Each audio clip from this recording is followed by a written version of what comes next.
Okay, and here we are. You're here on my screen. I'm so excited. Thank you. Thank you for having me.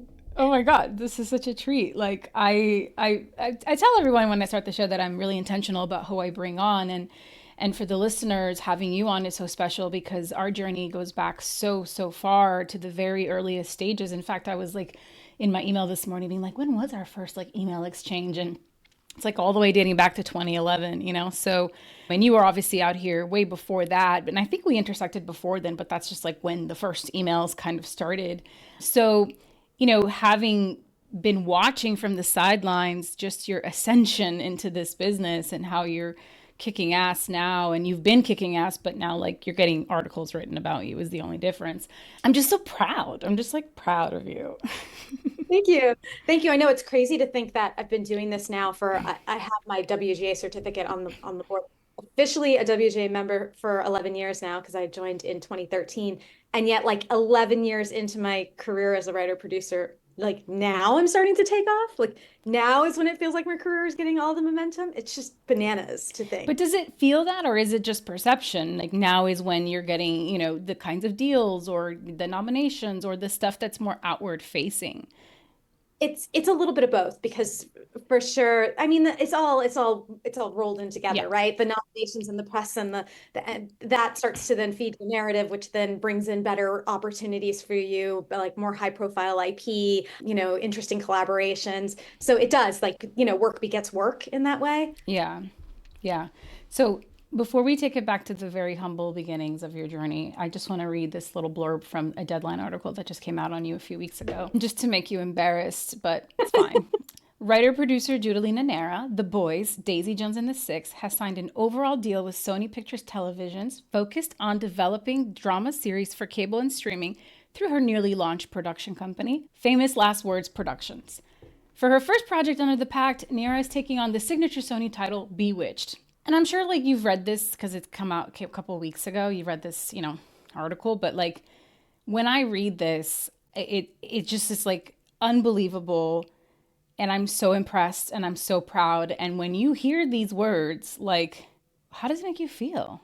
Thank you. I mean, I think this goes back to what you were saying earlier about the outward facing versus the inward facing, because, obviously I'm very proud. And yet also this is a classic, like hurry up and wait, because I started developing Bewitched literally a year ago. And given there was the strike and those complications led to the timeline of it. But like, Yeah. it's worked to sit down with the producers who have the rights, who are fabulous, and it's been a great pleasure to work with them on this. It was a year ago. And my overall deal with Sony also, we were started negotiating it a year ago, and then it started in November. So this deal has been, a couple months underway, Yeah. but it's just now that it all starts to like roll out in this big press release Yeah. that everyone sees it. But for like my close friends and a lot of people who are in my inner circle, like it's like, if you know, they all do. Yeah, exactly. But it's nice, it's nice to have like the everyone is now aware, and they're all the people we talked about this coming out of the woodworks that were not our favorite people throughout the upcomings coming out of the woodwork to be like, oh, which is always the funny part of what we do. But yeah, I think like yes, you've been in this and but for me as someone who like just is like getting up to speed on everything you've been up to, it is just so incredible and inspiring, given like I know how hard you've worked to get here. And while it feels like 11 years, it's like you're still just getting started and it's finally taking off. Like I know how much goes on behind the scenes so that someone one day writes a cool little paragraph like that about you in the trades. So on that note, I want to bring us all the way back to the very humble beginnings of your journey. What was it that made you feel compelled to become a storyteller, your journey to LA, and then to eventually becoming a writer? So I always talk about I come from a military family. I'm 100% Latino. My parents are like from the Bronx, like from the projects. I was born on a military base in Virginia and I moved all around the US. And so when I talk about like my calling to create, I really think of myself as like a communicator, even more so than a storyteller, because I come from a place of just deep curiosity about all the humans that are in the world and all the humans that I've encountered as I've like moved around a bunch. Like many times not by my choice. I didn't have a say about where I was going or who I was going to meet or the people I was going to encounter there. And so in some ways, like I had to have a curiosity. And then once you meet all these different people and these strangers with all these like weird, wild, exciting stories, like how do you not channel that and put that into some form?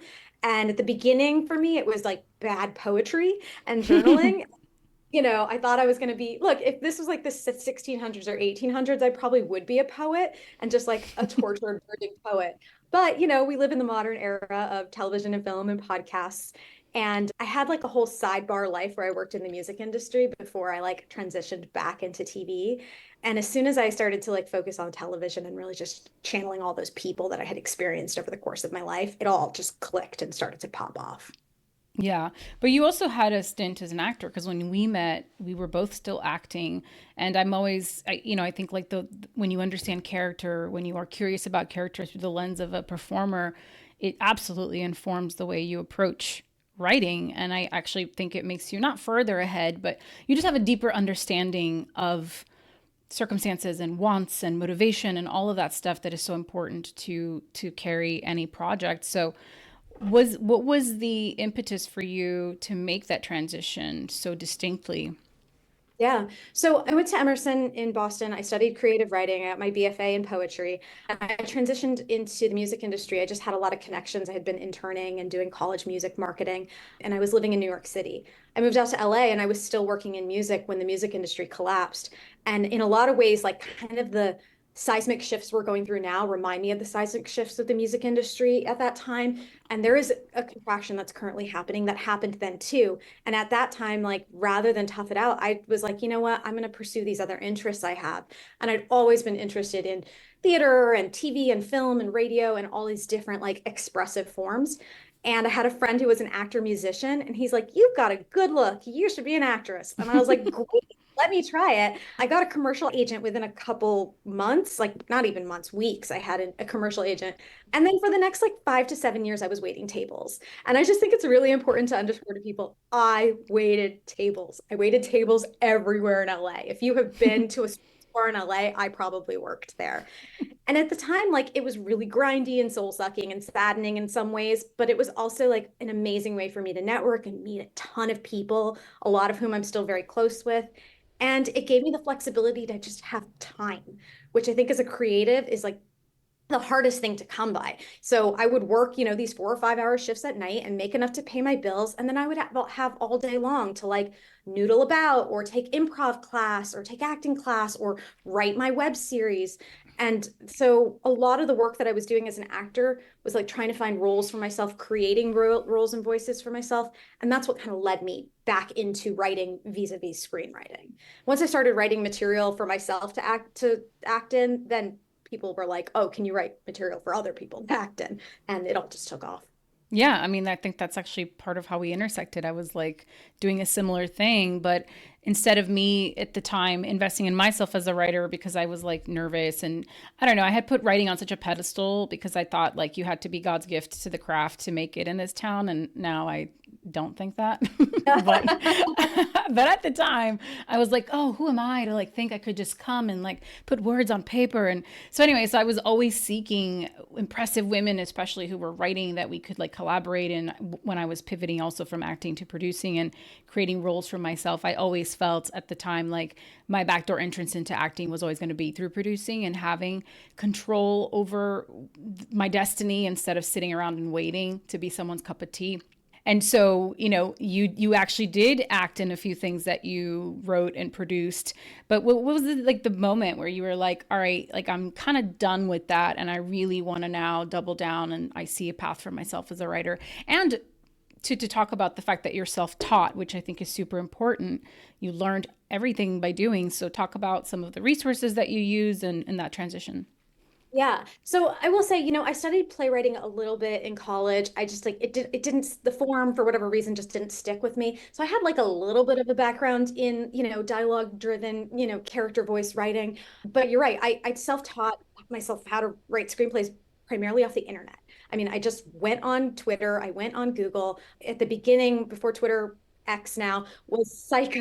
It was a really great community where you could just go in Yeah. there and connect with other people. And I found a community of writers and a community of actors who were all, had such great hustle and were initiating their own projects. And, you know, I would ask, what should I read? Read Save the Cat, what books, you know, and I downloaded dozens and dozens and dozens of scripts, and I just voraciously read scripts. And my earliest scripts, I would have, and I still do this sometimes, one script in the background while I have final draft in the front. And I would just like reference it. Okay, how do they format their slug lines? How do they come in and out of scenes? How do they do dual dialogue? How do they handle their visual transitions? And just using the scripts that I had read as, you know, models for my own writing. The script that got me staffed on The Flash was inspired, like, I don't want to say it's a mashup because it's completely different content wise, but it was tonally Salem meets Sleepy Hollow. And I had these two scripts in the background. And by the way, both of those scripts are exquisitely written. The Salem script is creepy as hell and scary as hell. And the Sleepy Hollow script, just the way the action moves and their description of the action is just like pops off the page and just carries you through it. And so those were inspiration touchstones that I used as I was writing my own pilot. You told me the other day, which I thought was such a great, like, in the filmed version of your life story that we're gonna get one day. There's a scene in it where it's Judalina sitting. I don't know why the thing did a thumbs up. It's gonna be a scene of Judalina on Christmas Day at a bar writing what became like this first sample of yours that has gone on to really launch you. Tell us about that story. Yeah, I mean, to be fair, so this is a little bit of the transition into how I became, how I became official at writing. There's this program called the National Hispanic Media Coalition's Script to Screen Fellowship, and through my just like random researching on the internet, I found out about this program, and they select, I think, 8 to 10 writers each year, and it's just this like intensive training program where they put you, you know, they have you write new material, they put you in a writer's room style room. And so I applied and I was really fortunate to get in. And that was kind of my first like big break into the industry. And that was the pivot point for me, to go back to your last question, because I was making a decent living as an on-camera host. I was working, I was doing red carpet interviews, I was doing live events. Like that was starting to take off. And then I got into this fellowship and it just seemed like this really clear pivot. And for me, I was like, okay, when I'm 55, do I still want to have to be worrying about doing my hair and makeup every day and going to the gym 15 times a week in order to keep a certain physical image? Or I can pursue screenwriting and I can have control over like the stories that I'm putting out into the world and have a career path that maybe is going to have some more longevity for me. And so I chose and ended up following the screenwriting, which ended up being the right thing. So that program, the man who runs that, who is the mentor for that program, Jeff Harris, I became quite friendly with him, and he did a spin-off class where he was basically, you know, was pilot writing. I joined that class, and in that class, I was writing this script that has become my like calling card script to this day. And yeah, like you were saying, it was a script where like over one bleak, sad Christmas break, like no one was in LA. I was like still waiting tables and like barely making ends meet. I had just spent Christmas with my family who were local, but like was back here in my sad apartment and didn't know what to do with myself. And I went and sat at a bar and I wrote like the most tragic, heart-wrenching scenes from this script. And all the emotion that obviously just came out of that kind of sad, messy, bleak place went right into the material, and that ended up being the script that people have responded to the most so far. Amazing. And so then the first thing that you get after these programs, your first staffing job then was The Flash? No, my first staffing job was on a fabulous little soap called Hit the Floor on VH1. Oh my God, yes, I remember Yes, do you this. remember? This Oh my God, chapter, yes, of so good. Judalina. If you guys haven't seen Hit the Floor, I highly recommend you go hunt it down and watch it. It is so fun and frothy. It's like a nasty soap opera set in a fictional NBA world, and it follows the dance squad, the cheerleaders essentially of this fictional NBA squad. And it was very smutty, like sexy and soapy and just and super diverse, like heavily black cast, Latino, like really diverse, and a tiny room with the best writers who I'm still very close with. And I was so fortunate to start with people who were so patient with me when I was just like over eager and impetuous and like didn't know what I didn't know, and who also taught me the ropes and gave me a lot of room to run because I wanted to. I wanted to just go, you know? Yeah. A good question, given that you write across various genres, especially there's a lot of the hybrids nowadays. But at the time when you were starting out, I think it was still pretty separate. You know, you were a drama writer or you were a comedy writer. There was very few people that kind of did both. Was it intentional on your part to set out to be a drama writer? And what was it about these scripts and working within this kind of tone that you felt was like, or maybe it wasn't intentional, it just kind of happened, that you felt like this is where I really want to invest my time versus going more the comedy route? Because I know now you've worked across all the spectrum of different types. And I think for the listeners, if somebody is a writer and they're kind of wanting to break in, there's always this idea of like, what do you focus on? But how do you not get stuck in a box, right? As a writer or as any creator. So was that an intentional part of that chapter? I love this question because it is such a testament to how much has changed since I started. When I Yeah. started, by the way, I started off as a comedy writer. My first scripts, I wrote a community spec, I wrote half hours, and then slowly I was starting to dabble in a lot of YA, so that like hour longs. I wrote a Pretty Little Liars spec back when specs were the thing. And then my pilot was an hour long, but very dark dramedy, like has a lot of humor. Everything I write has a lot of dark humor to it. And at the time, it was really challenging because we were in the Breaking Bad era, right? So shows were, you wrote dark, serious dramas or you wrote comedies, and agents and managers were very strict about you are one or the other. There's no in between. And there were only a very small handful of shows that kind of were in that middle ground. Those were the Nurse Jackies, like those kind of what we call nowadays traumedies, Yeah, the yeah, yeah. half-hour dramas, or you know, the dark comedies. There were only a couple of those. And so it's like there weren't a lot of jobs in that space. And so at the beginning, it was hard for me. It was really hard for me to find work. And in some ways, you can kind of align the success that I've had over the past like 5 to 6 years with the massive tonal shifts of the industry, where now all of a sudden everything's a dramedy. Everything is marrying or mashing up all these different genres. And the fact that I have worked in soap and I have worked in, superheroes, and I have worked in like rated R, genre pieces, and I have worked in political dramedies. Like it gives me a wider range to be able to kind of blend and marry a bunch of different pieces. It's what Yeah. Sony they like about me, because they're like, great, we know you can do, our badass female driven pieces, but we also know you're going to do our genre and you're down to do soap and YA. It's so fascinating that like that versatility now is what got you this deal. It's what gets you, in this place that you're at. But certainly when you were starting, I'm sure there were a lot of questions and doubts of like, oh my gosh, am I investing in the right thing? Like many of us have. But I talk so much on the show about like leaning into what you have, into where you are, because you never know where that's going to take you. And I similarly had, I spent so much time like playing in many sandboxes as a producer intentionally, because it would be boring for me to be stuck just doing docs or just doing features. Like I liked the sprint versus the marathon of branded and commercials. And for a long time, people said, well, what are you? We don't know how to categorize you because this town is obsessed with categorizing people. And I get that it's because there's such a volume of people, especially new people that are coming in, that you need to have some sense of like how to think of someone, right? And we all want to be thought Yeah. of. But it's interesting to me that 10 years later, when I started conversations about going in-house to work with Issa Rae, that was the thing that made me an attractive candidate. The fact that I had all this random ass experience, and because she's so versatile in the business she was building, made me sort of like a shoe-in for this role that I never would have conceived. And so I always tell people who are listening, like, just to kind of follow your intuitions, as cheesy as that sounds, and invest in the things that kind of like feel really good to you, and not to take everything that the noise from the business too seriously, because you just don't know how what you're building today shapes you up and sets you up for the future.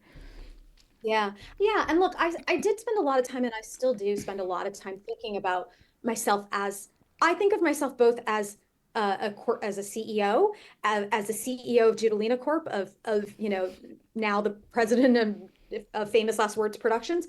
But I also think of myself as like, is the brand of my own product, of Judalina the writer, Judalina the voice.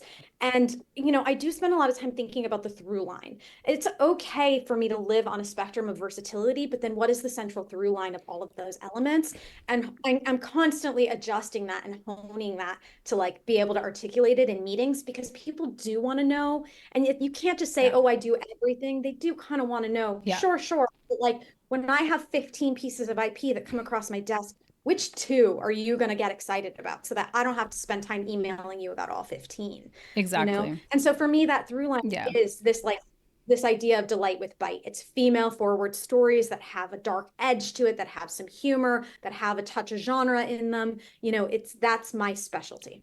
Yeah. And I'm sure it took you a while to like craft that very simple way of explaining it. But without all of the backstory, you can't get to like the simplicity of what that communicates so clearly and so effectively. And I feel similarly where it's like the through line for me is at the core of everything I've ever done, unless it was early days and it was just for money, which no shade, no tea, like that happens. We need that. Yeah. Really positions women front and center, whether it's in the stories that we're telling or the creatives that we're empowering. Like that to me, it's women and people of color have to be at the forefront of what I'm doing on screen, behind the scenes. Like it doesn't matter. Like that is what my through line is. And in whatever format or medium, that's kind of where I want to play and where I want to put my energies and my talents, And that took time to become clear as well, because sometimes you're just going through the motions and oftentimes you don't have the luxury early on to make these decisions. You have to just go where the jobs are. You have to go where the lessons are, the opportunities, and then take all of that once you reach a certain point, which is different for everybody,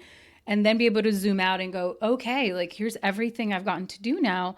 What does this say about who I'm trying to be in this business? Does that matter to me? Or am I just want to take jobs because of money? Like whatever your truth is, I think that's all fair and fine, as long as you know what that is for you. And this industry it is such a grind, and it can be so soul sucking. And I don't want to be at all. And in fact, I want to position it as I've gotten further along. Working with good people has become more of a priority to me than what I work on. And that's not to be dismissive of the material, because I've worked on a lot of things that I'm extremely passionate about. And the best jobs are always like the ones that intersect with both material I'm really excited about with people who I adore. Yeah. But I will always take people over good material, period, every day of the week. Yeah, no, same. And I think it takes a lot of being beaten down by this business and still being here and weathering all the storms to be like, that is the non-negotiable now. I feel very similarly, especially in light of the year we had last year with the strikes and coming off of the pandemic and now being in this weird market contraction place of corporate greed and all the things that are happening. And we're still not in the clear. I think it's been sort of clear more than ever to most people that I know and talk to, this exact thing of like, it just isn't worth it if you're not on the journey with good people that you vibe with, that are at your energy level. And it takes time to find those people. And when you're starting out, like unless you come in and you're like yanked and put into a community where that you're already going to fit in and belong, which happens to some people, but not everybody, it can take years of being in the wrong environments, and weathering that to really find what makes all of this sort of worth it in the long run. So yeah, obviously you have found it. And so it's great. So you have your first TV job, and then take us through to where you get to today. And then I want to dissect like writing and producing in television and how that all functions. So post Hit the Floor, I was with them for 2 years, and then I couldn't get a job to save my life. And so I went and sold a pilot, and it sounds a lot easier than it was with Christina Aguilera to NBC. That's a whole separate podcast we could do, just talking about my first sale. And oh my God. We will do this. This will be a sidebar Patreon exclusive. Sidebar Patreon exclusive, just all about how hard it is to sell and how easy it was for me the first time to sell, that then made me think, oh, this is always going to be this easy. It's not. It's really, really hard. And then after that, I joined The Flash. And The Flash was my boot camp in television. I cannot recommend enough, if you have the opportunity to work on a broadcast show, to work on like a 22 episode show, you're just never going to learn television the way you do on a broadcast show. And it's just very good experience. I was with them for 3 years, 68 episodes, produced like 13 of them. It's just bonkers. It's bonkers. That poster there is my Flash poster that I will never take down, because it reminds me of the best times and also the turmoil times of the making of television, and how freaking hard it can be and how you can always persevere.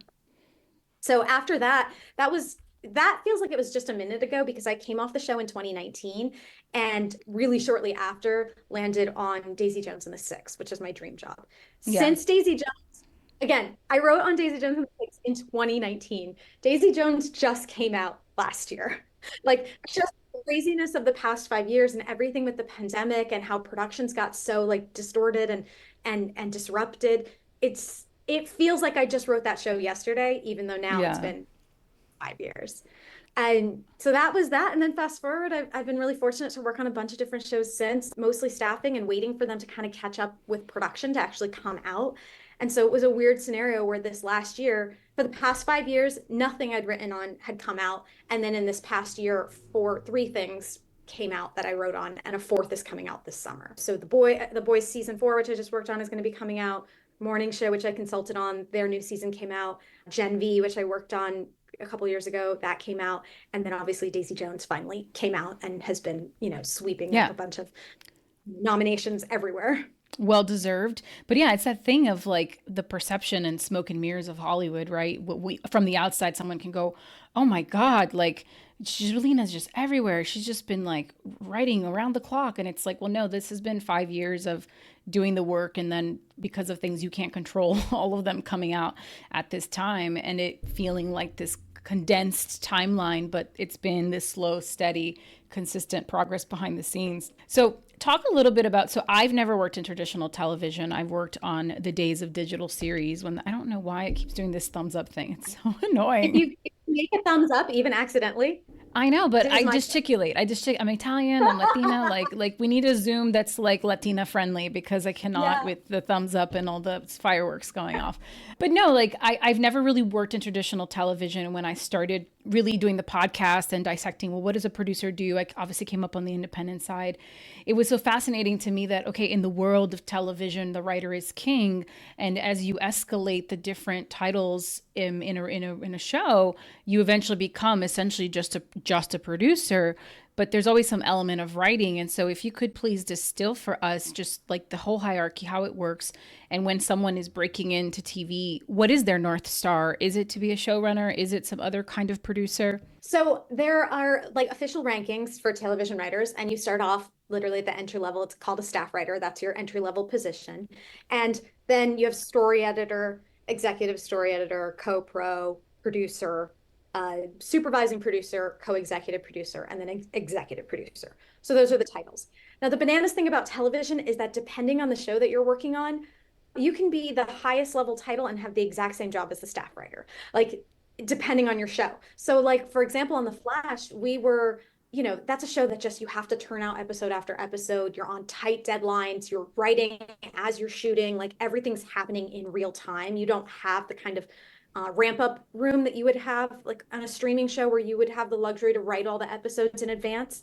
And so for that show, it's like all hands on deck. If you are a newbie writer, like you're coming in, you're breaking story aggressively and quickly. Everyone who's there in that room needs to contribute and heavily. And when there was opportunity to, you went to set, and a lot of times you would get sent into set without any experience, and they're just like, go, just make sure things aren't on fire, report back. There was a lot of on the job training at that job.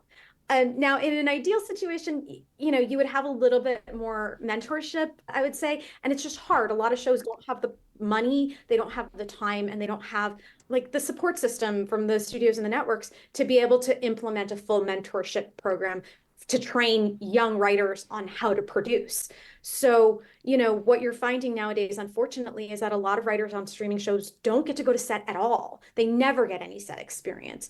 And it is so important to like experience what it means to be on set, to do revisions on the fly, to look at the thing that you've written and to see how, for whatever reason, it's not producible, and to keep that in the back of your head so that when you're writing material in the future, you're writing scripts that are producible, or issues you've had to navigate previously so you don't fall back into those same traps over and over again. And now this was one of the big fights that came up in the strike this year, which, was this push to be like, showrunners need support from other writer producers, because they can't be responsible for being the sole person who's on set for every single day of the week, being there, making sure that everything looks right, and supporting the cast and supporting the directors and giving the creative intention behind the material, while also needing to rewrite all of these scripts as you're going through the production process. Because for those of you who are listening, like, you'll write something and you'll be like, they're swimming in the ocean, and then you're shooting it in like rural, Canada, and you're like, we don't have an ocean. So now you need to rewrite the whole scene. Where can it be shot instead? How can we do it on a more affordable budget? Or, a perfect example, this has been happening a lot. Your number one on the call sheet just came down with COVID today. How can you rewrite these scenes so you can cut this person out, or so that you can shoot around them and be more economical about the way you're shooting out the rest of the actors, so that you can pick these scenes back up later when your number one clears, negative, whatever it is. So these are the kinds of challenges that are just happening on the fly that you need a writer there for, because they have to literally put words to paper to update the pages so that production can see what they're implementing on screen. Yeah, and I think how traditionally television seemed to work is that the higher you are in this level as an EP, the more experience you have, and thus the new writers are seeing this, they're learning from each other, and you're simultaneously training people to kind of come up and rise the ranks. Which I know in so many of panels I've gone to in conversations around specifically with Latino writers and the writers from marginalized communities, what often happens is that they get stuck at the mid level and they can't rise up, whether there's now less jobs for them or they're in that weird place where they're like too qualified but not qualified, or they have done 10 years of the same job but they haven't gotten the opportunity to be on set. So then the people are like, well, and so they get stuck in these rungs of the ladder. But do you think that now in this model where it is a little more, it sounds like every show you can have a title but it doesn't necessarily indicate the level of experience that you're bringing to the table, is that really doing a disservice to how we're modeling and training the next generation of writer producers? I think so. And again, like, to come back to the most recent strike, that was one of the sticking points that was Yeah. being thought, just, supporting showrunners so that they can have writer producer help on set, ensuring that they are legally or contractually now entitled to have at least two writers on set with them throughout production to support them through that process. And also as a learning opportunity, because that can be split up to, I say two writers, but the new terms allow that to be split up however you want. So you Right. could send your eight writers, for each episode, however you want to divvy up the money. But anyway, this is all a way to say that, we all need this training. It's required, it's necessary. And then what has you've been seeing a lot of is, showrunners who don't have production backgrounds and don't have production experience being given big budget streaming shows. And without that kind of training, it can go off the rails really quickly. And so Yeah. it costs studios and the networks more in the long run to not just invest in the training in the early days, right? Yeah. Like, train people young when it's cheap, so that then when they are in leadership roles, they know what they're doing and it costs you less, in mistakes and cleanups. So It it's always boggled my mind for such a risk averse industry how they don't invest in mitigating the risk on the early days on the front end, because every position really, for the most part, you learn on the job. Like, and the way I came up as well, it's very much the case. And I've never understood why you would just hand over someone millions and millions of dollars. There's all this care and precaution and red tape and all these conversations leading up to getting you into the production phase, which is the most expensive phase of any project.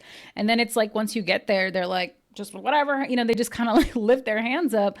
But what concerns me deeply is that the more that we have this situation happen, which is a true side effect of decisions that the top decision makers are making, the less we see shows getting greenlit, the less money is going to keep getting spent, the more we're going to have more and more contraction, and thus there's less opportunities for people to even get in, break in, rise the ranks, do everything. And so it's this really interesting cycle that's unfortunate, that is inherently created by the decision makers. And it just kind of boggles my mind of like why you wouldn't invest in the future of this business. Would you say there is an inherent difference then between writing and producing in the TV space, or are you just expected that from the jump you have to kind of be thinking producerially?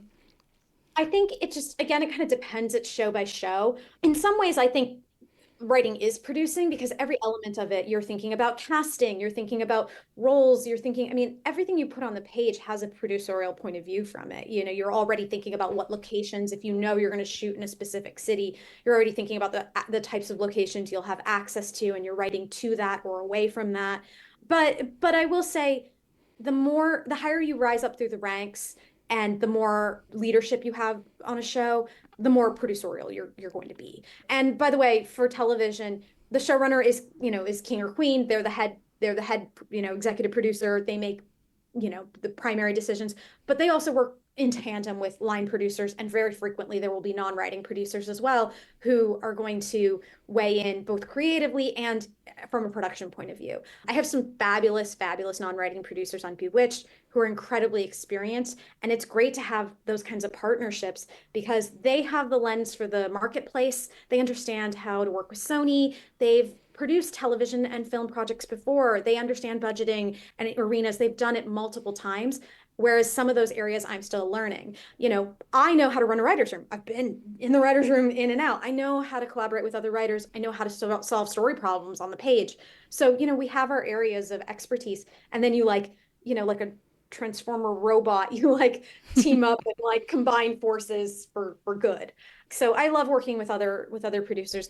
Your line producer on your television show, they are a godsend. They are sadly frequently the most suffering person on the show. They just hours in the grind are long, but they're going to save your butt again and again and again. If you have the great pleasure to get to go to set, thank your line producer, give them some flowers or booze, depending on which way they lean.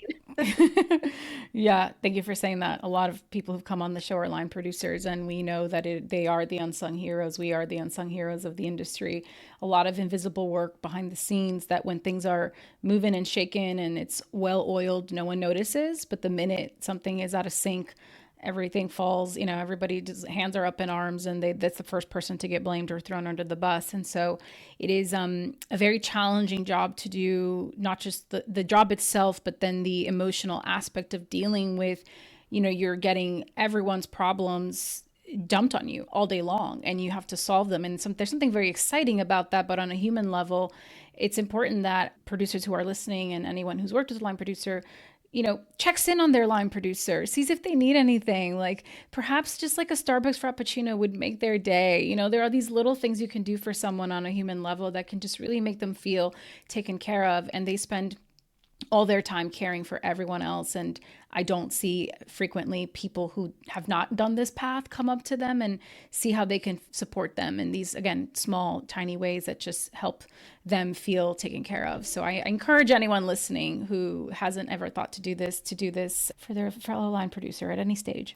And as a writer producer, I think it can also be very important at the earliest stage when you arrive on set. You're coming in, depending on what episode number you are. Like for example, this last year on The Boys, I had episode 5, which is like right in the middle of the grind of the season, right? You're not far enough along where you see the finish line and you've been doing it for a few months. You're kind of like right in the grindiest part of it. And to come in and to ask, like, what are some challenges you guys are grappling with? How can I be helpful? What are opportunities with this current script? Opportunities. Where are some areas that I can brainstorm to be helpful as you guys are looking at the schedule and the budget? Just what are your concerns so that I can brainstorm on it? And the thing that I love about producing on set, even though the hours are such a grind, like, oh my gosh, God bless every crew member and person who works, physical production.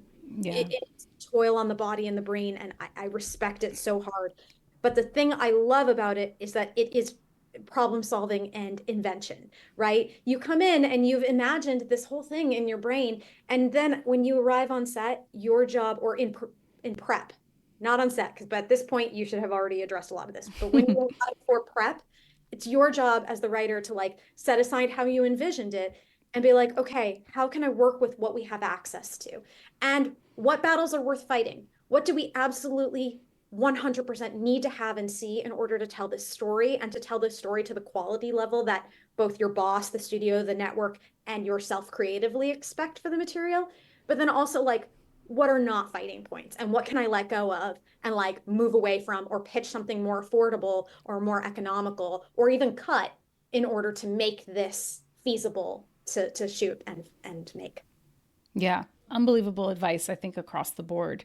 I think anyone who's, even if you're venturing out as a filmmaker, as a writer director in the independent space, I think thinking about things in that way, truly being collaborative is the name of the game, and it's remembering that this all started from ideas on a page, and now a bunch of people have come together to execute and manifest that, and everyone is rowing in the same direction, generally speaking. And when you're the leader in some way of that conversation or of that vision, it is your job to lead people towards solutions and not be difficult with and precious about every single aspect. But again, there is that fine line of like, you have to know what is worth fighting for and what is going to make the difference, but then just being a kind person in the process, which sounds easier said than done, but yet we still hear horror stories of bad behavior and egotistical people that keep getting opportunities to create. But I think the way we make this vast change is by everyone who's coming up and now has power to be that person and model that, so that others see that in real time and go, oh, I can be that way. This is what's possible. I don't have to be whatever entourage showed me or whatever was maybe the way of leadership 10 years ago, 15 years ago. So I want to dive a little bit into this idea of development, because we talked about developing and producing in the earliest stages, putting all of the elements, and what you're doing now, which in this deal, you're finding your IP, you're building out sales decks. There's this really producerial aspect and truly entrepreneurial aspect that nowadays you have to have as a creative of any type to sell, and to understand that, there's ideas you may love, but you have to find a way to marry your loves with what's going to sell in the marketplace to be sustainable and to have deadline articles written about you. So take us through that journey. Yeah. Okay. So I want to address it from two places. For those of you who are writers, the word sales feels dirty, right? It's like, ugh, sales. And you might hate pitching. And for the writers who are listening, just know this is the next step in your career. If you want to be a showrunner, and by the way, going back to your question earlier about the North Star, you don't have to be a showrunner. You don't have to be in charge. If you are happy writing and just being on staff and supporting other people's vision, that's great too. And there's a very sustainable career path for you, not having to take on all of the leadership and the, difficult conversations and the management that is required as a showrunner.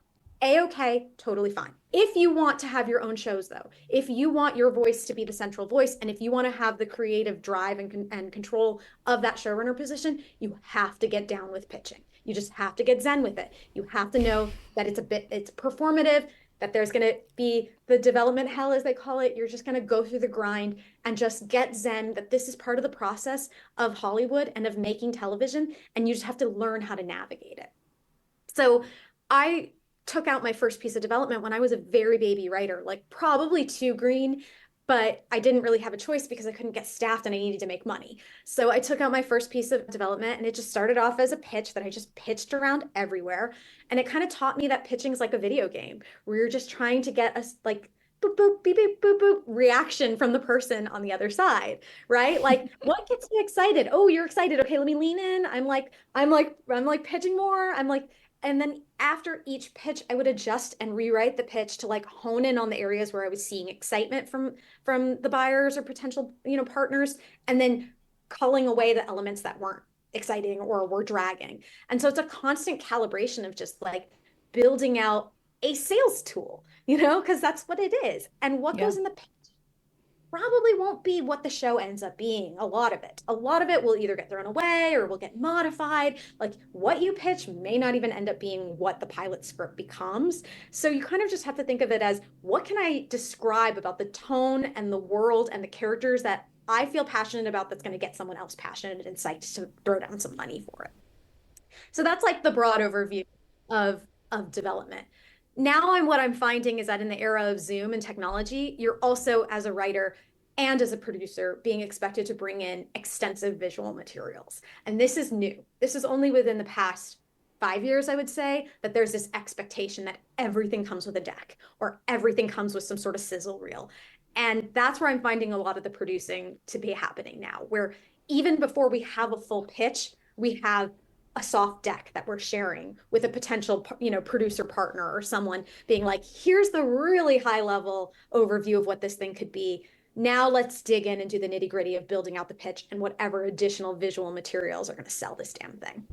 Interesting. So it's like instead of having the product already fully formed, it's like you're in prototype beta phase, seeing who wants to bite, but like to even get to the phase of going into manufacturing. I don't know this metaphor Yeah. that just came to me, but like you have to sell it enough with the right elements and with the package that enough people will go, okay, you have all the right elements that we think this is worth exploring for manufacturing, because the risks have gotten, the risk taking have gotten even higher, and people are more trepidatious than they've ever been. And so it feels like it's almost like you have to jump through more hoops just to even get to the starting line, Yeah. you know? And 100%. And I think another way I try to, think about it or recontextualize it for my brain is just it needs to be undeniable. And how can you make it undeniable? In a Mm-hmm. landscape that is so crowded, where there's so many people who are pitching and bringing out projects, and there's a million pieces of IP and books and products that could be converted into some sort of property, how do you make yours stand out and how do you make it undeniable?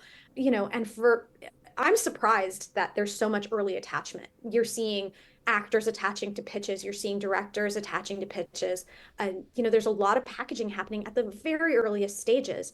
And I do think that's a lot easier to do when you're someone like me, who has more of a track record. It's like, okay, if you want to know what I've done, you can go watch Jace Jones, you can go watch The Boys. When you're a greener writer or you're a newer writer coming up, you really have to have that spec, or super powerful partner producers who are going to be that, going to advocate for the project in order to get, those name auspices attached.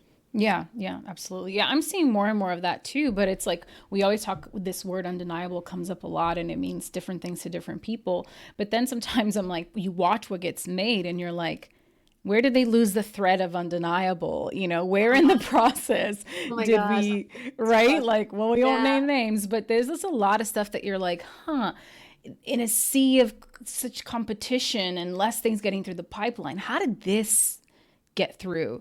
And Yeah. it's depressing but also inspiring all in one somehow, where you're like, well, Yeah. if Yeah. they could do it, well, all right, we just keep going.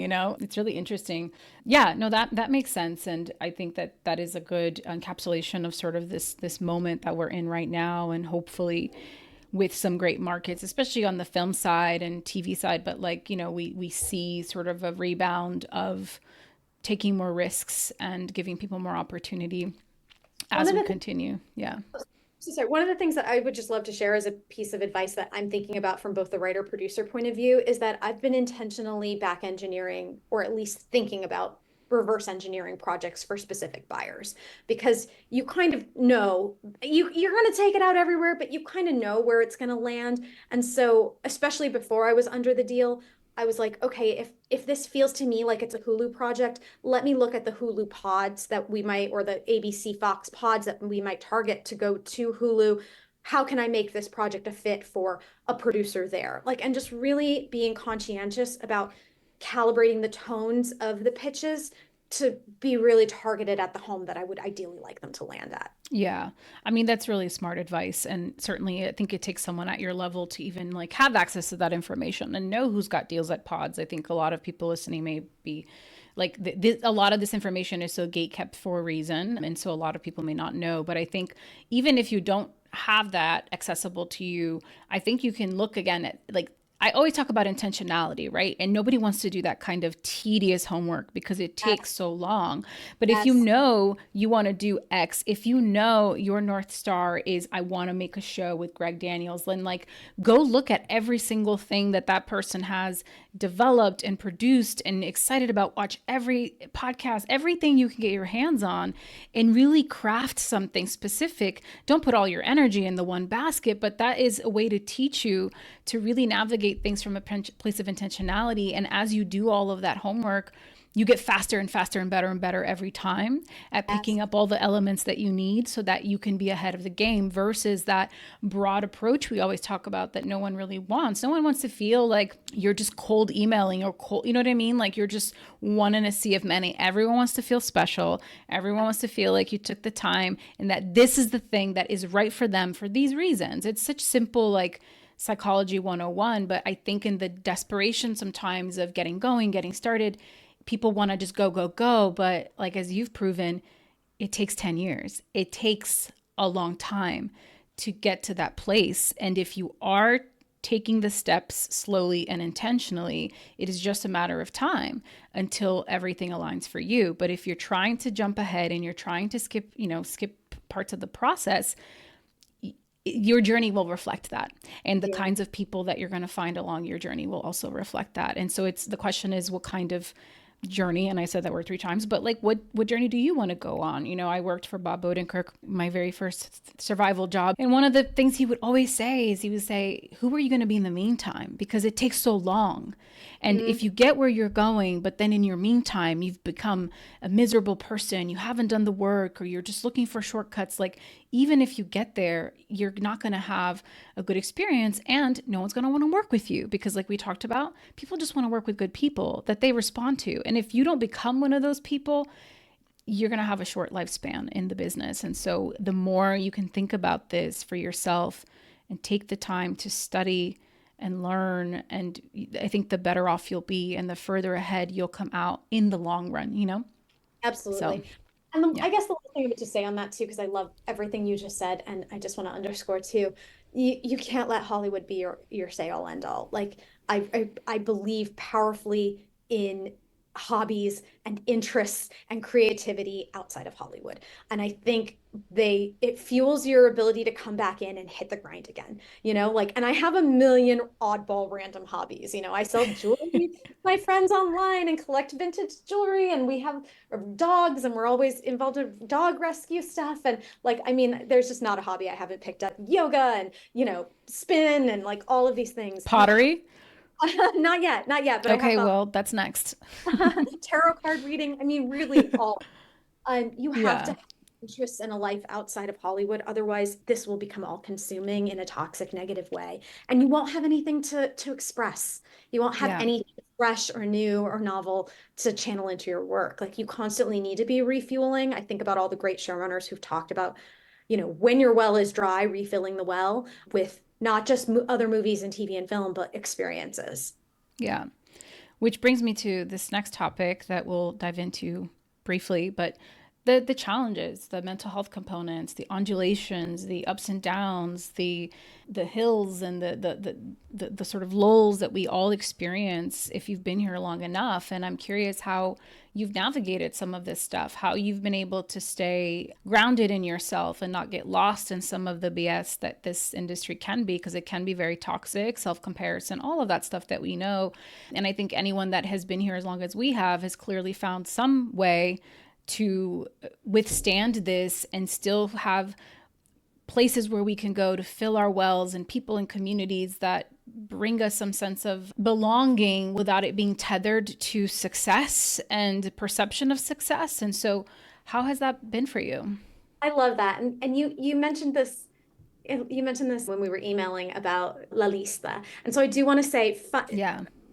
A, let's start with A, finding communities, finding spaces of people who can be there for you, who can be your allies, who can be your mentors, who can support you through the hard times is absolutely necessary. About 15 years ago, Diana Mendez, who is a dear friend of mine who did the National Hispanic Media Coalition Fellowship with me, she said, I want to create a community for Latina TV writers, for us to be able to be in a safe space and, support each other and be there for each other. And I was like, great, I'm happy to help. And so we created La Lista, the Latina TV Writers brunch group.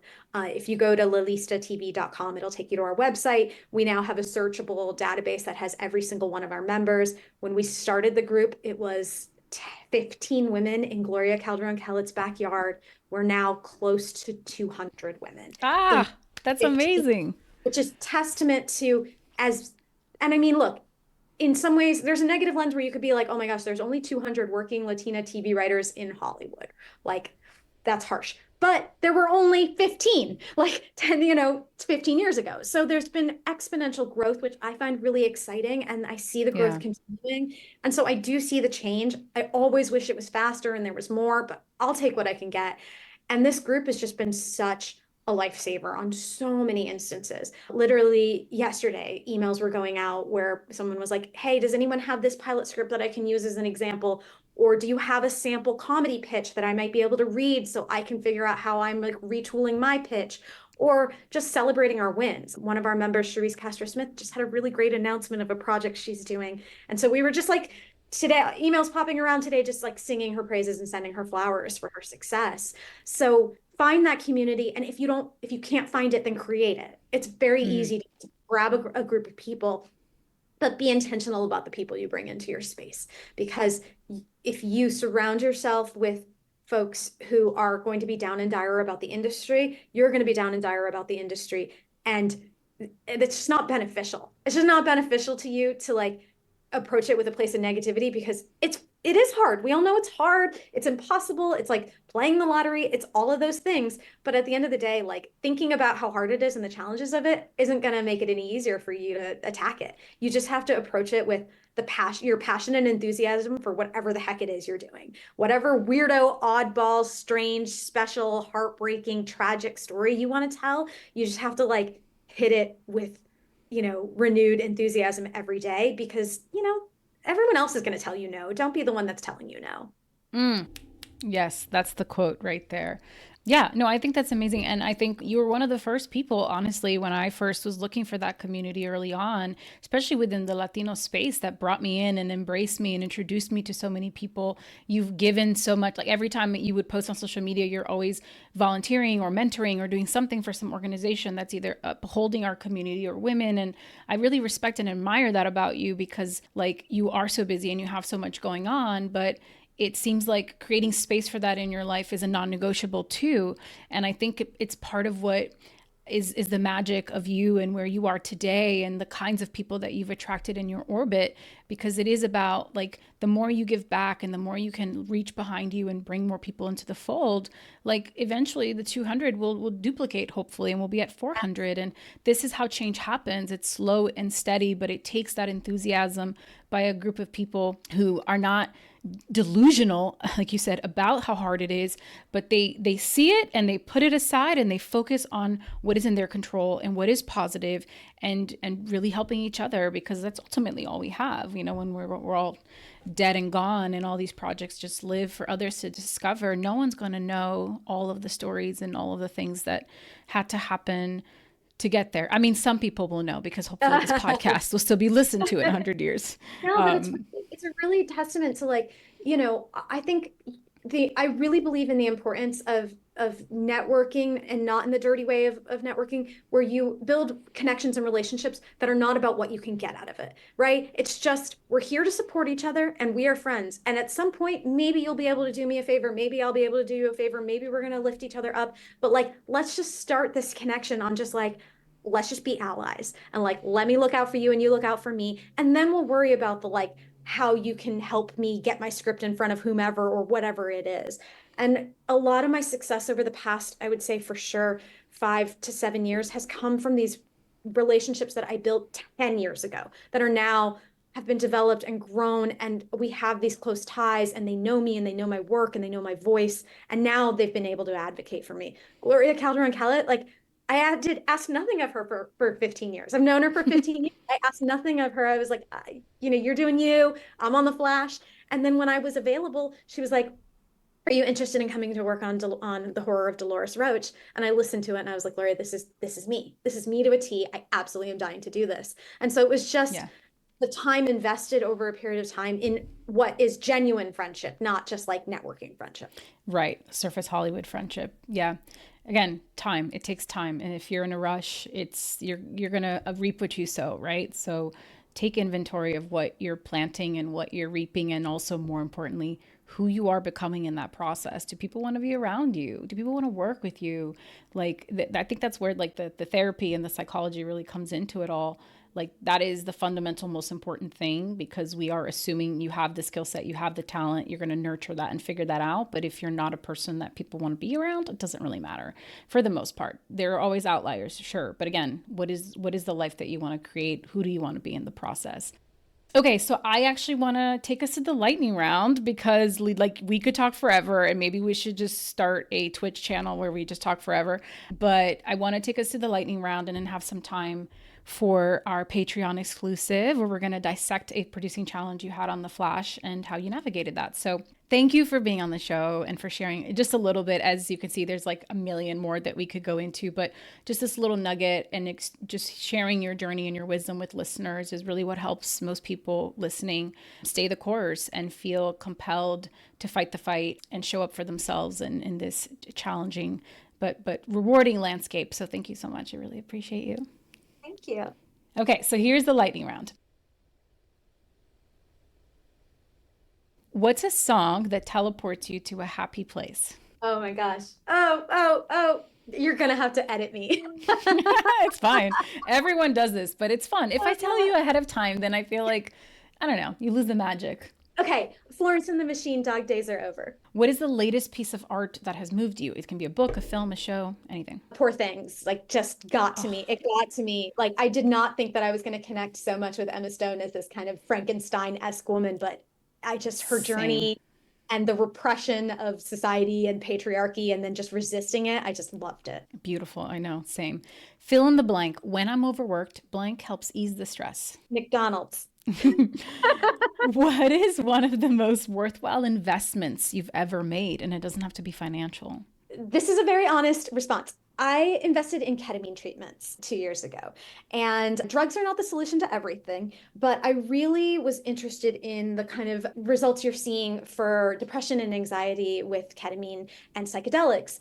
And it has been such an eye-opening and raw and emotional experience in a way that I still sing the praises of. I'm not going to say what company I did it with because I don't want to be a walking advertisement, but you can speak with your psychiatrist, you can do some research on it. It really allowed me to tap into this deep unconscious part of my creativity and express it in a visual way that I'm channeling into my work, and that is just really making me think about the meaning of life and my place in the world and my own mortality, but in a positive way, like the amount of time I have on this earth and how I use it and what I do with it. I will be sidebarring you to talk more about this. Amazing. This is the final question. What is one question you have for the next producer who comes on the show? We don't know who it's going to be yet. And then after you answer, I have a piece of advice that the last podcast guest left for you. Okay. For the next producer, I would love to ask, what do you do to re-inspire yourself when you're feeling uninspired? Okay, perfect. And this little bit of advice comes from Cynthia Erivo, who was just on the podcast. And she said to check in with yourself and find out what you need physically to keep yourself alert, ready, and happy. That was her piece of advice she wanted to impart on the next producer by the one and only Cynthia Erivo. It's almost like she knows that I have not been on my Peloton in weeks and is saying, get back on your Peloton, girl.